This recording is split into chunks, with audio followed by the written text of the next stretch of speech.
to attract domestic and foreign investment. The reforms being undertaken by the Government of India provide fillip to the business ecosystem in India and startups and MSMEs both in India and abroad, including Germany, can play a significant role in the process by bringing in technology, skills, and investment. We have a presentation containing a brief descriptions and main features of recent reforms in tax, infrastructure, financing, telecom, fintech, and others, which were recently announced by the Government of India and which has been prepared by the Minister of External Affairs. A copy of this presentation, which is entitled Reform Boost 2021, is available on the table there, and those who are interested can take a copy. It's a very nice presentation, which summarizes what reforms have taken place recently in India.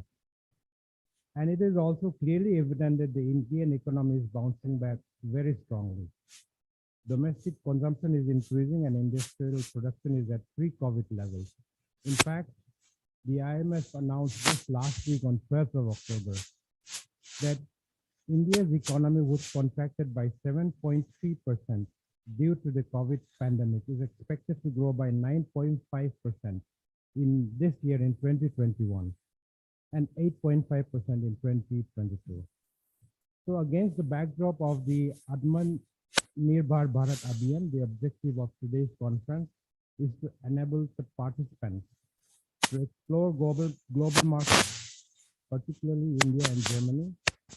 And we have eminent speakers and panelists from Germany and India who will present insights on government policies, business opportunities, and factors that enable growth in today's global economy. Today, we are especially honored and privileged to have Mr. Rajesh Nath, Managing Director of the India Office of who has more than 31 years of experience working in various industries in Germany and India, and is the recipient of the Cross of the Order of Merit, the highest civilian award from the German president, for promoting Indo-German trade in the engineering sector. He will deliver the keynote address. Thank you, Mr. Nath, for taking the time to be with us today. I look forward to hearing from you your thoughts and insights on Atmanirbhar Bharat through global competence. Along with Mr. Rajesh Nath, we have today with us a distinguished panel of other speakers and panelists. So I must thank you all for sparing your time to be with us today. We look forward to hearing from you all. So once again, thank you, Mr. Gopi Prasad of Glowman Consulting, who is also the moderator for today's conference, for collaborating with the consulate to organize today's conference. Once again, welcome all participants to today's conference. Thank you very much.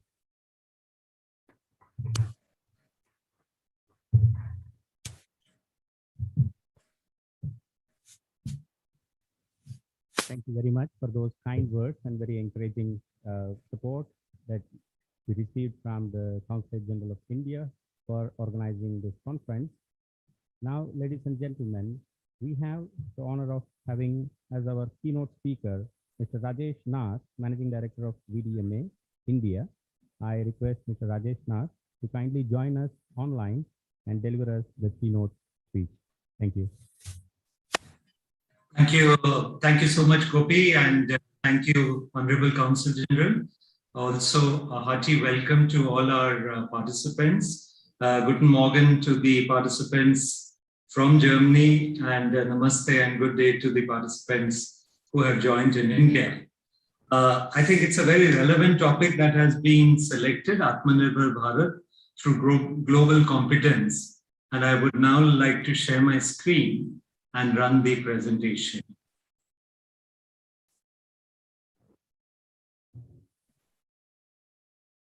So I trust the screen is visible. I'll just run the slideshow.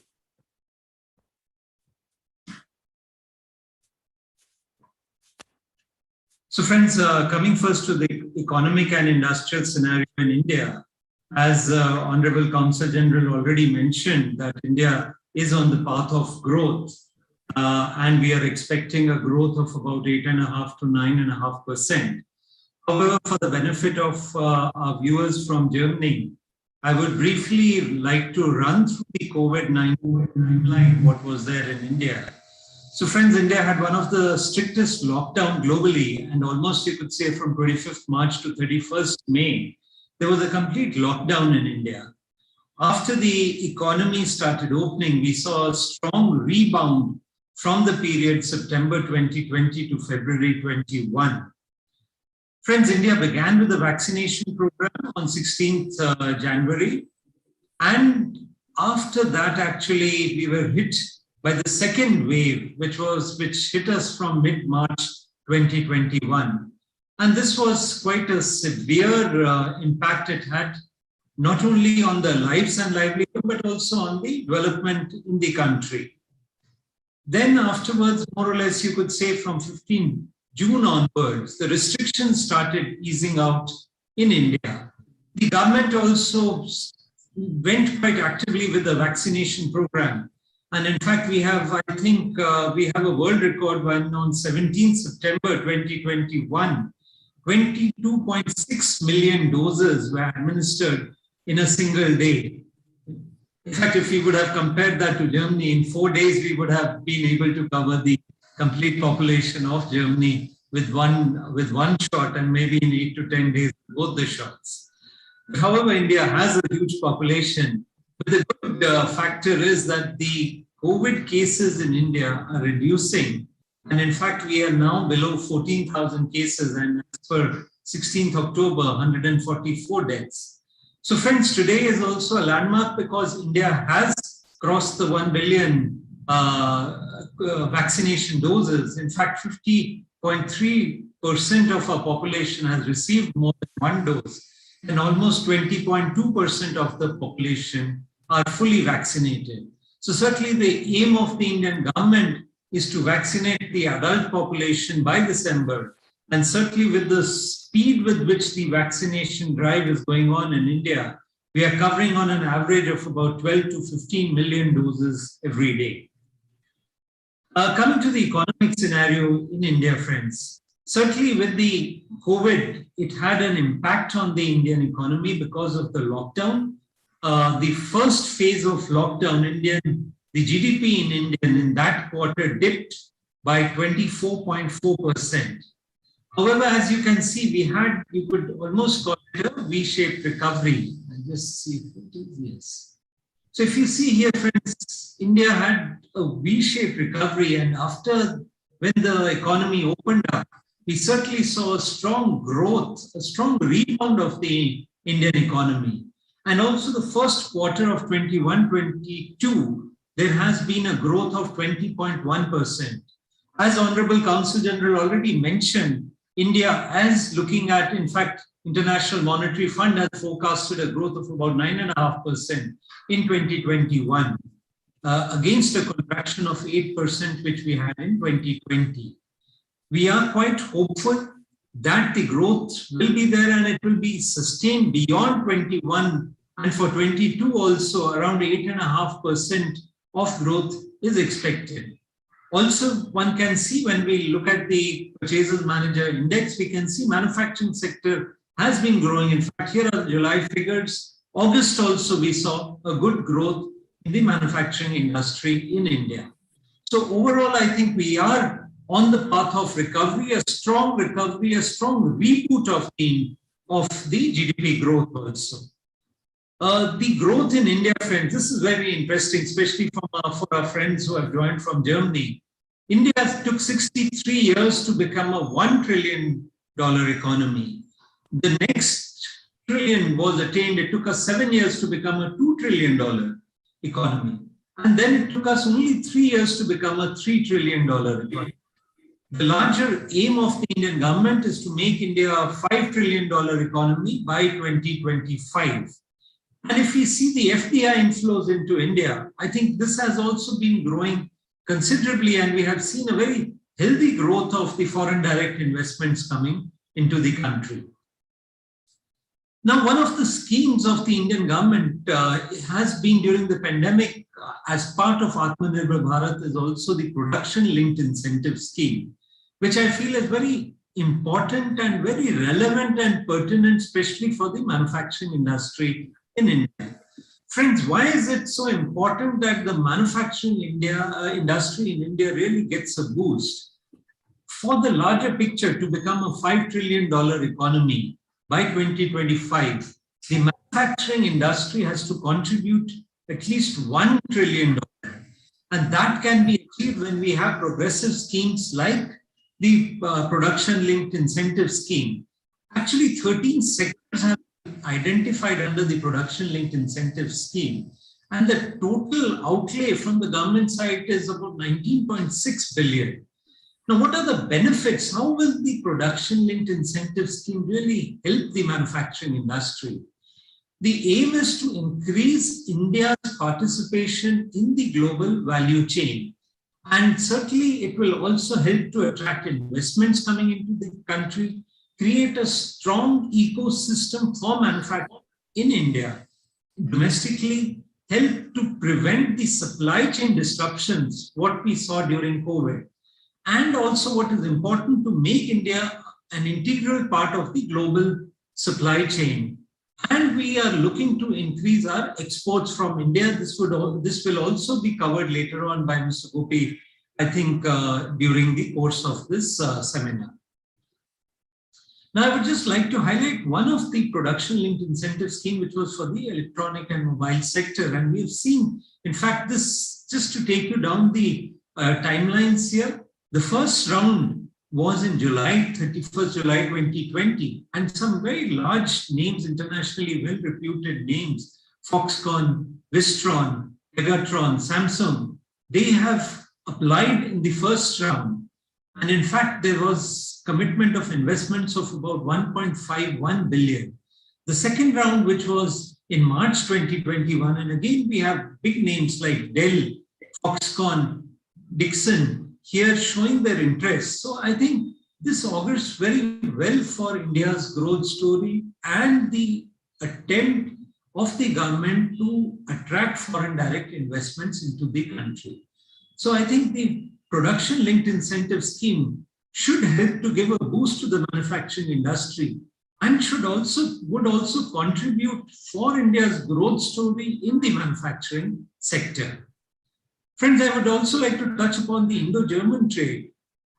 Indo-German trade, friends, the bilateral trade, the machinery sector or the engineering sector constitutes almost 1/3 of this bilateral trade, which is around 20 billion euros. And if we look at the growth of export of German machinery to India, in fact, if you look at from almost the period 2000, it was only about 600 million.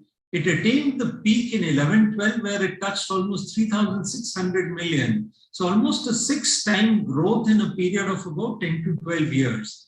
The growth was there, except in the last 2 years, and especially when we look at 2020, there was a dip because of the slowdown in the Indian economy as well as imports of India.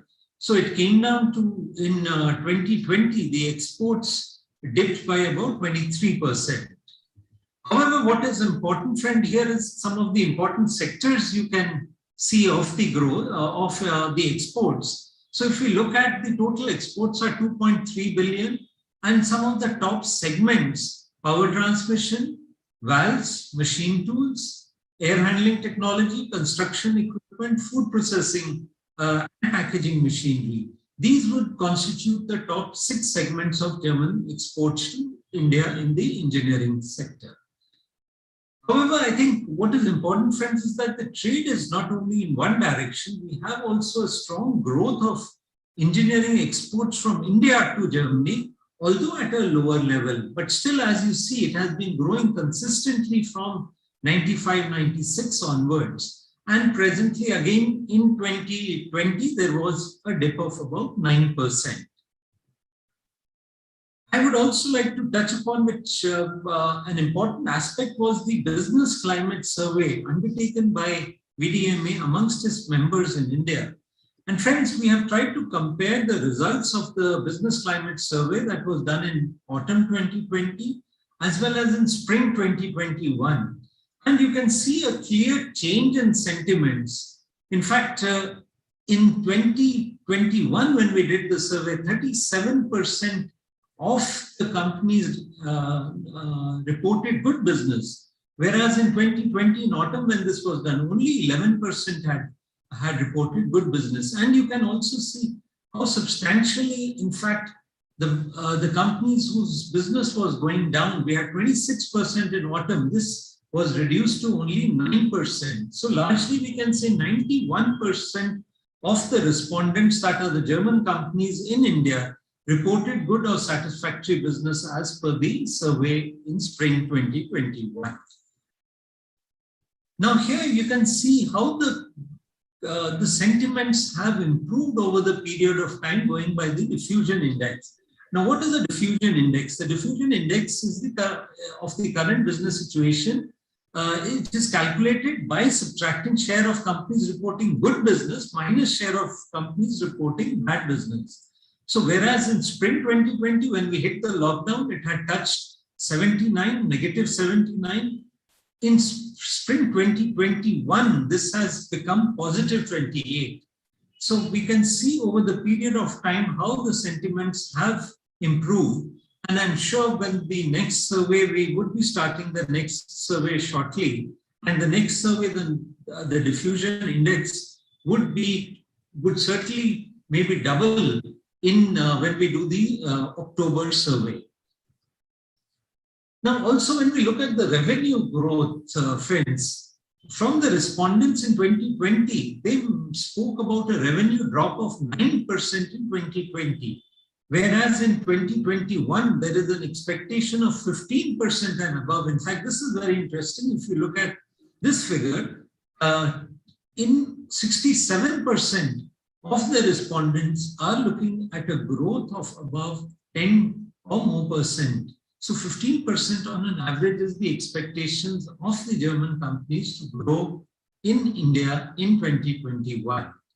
I'll just end my presentation giving you a brief overview on VDMA. So we are the Association of the German Machinery and Plant Manufacturers. VDMA is the largest industrial association in Europe, having almost 3,350 members. It is a 129-year-old association, very well established and headquartered here in Frankfurt. The turnover of the VDMA members is about 205 billion euros. And friends, this is our team, the core team here in India. We have offices in the 4 regions in India, in Mumbai for the Western region, in Kolkata for Eastern region, in Bangalore for the Southern region, and in Noida for the Northern region. So thank you, friends, and wishing everyone good health, stay safe, and wishing you all the very best in your business as you rebound and as the business grows in the years to come. Thank you very much. Goodbye.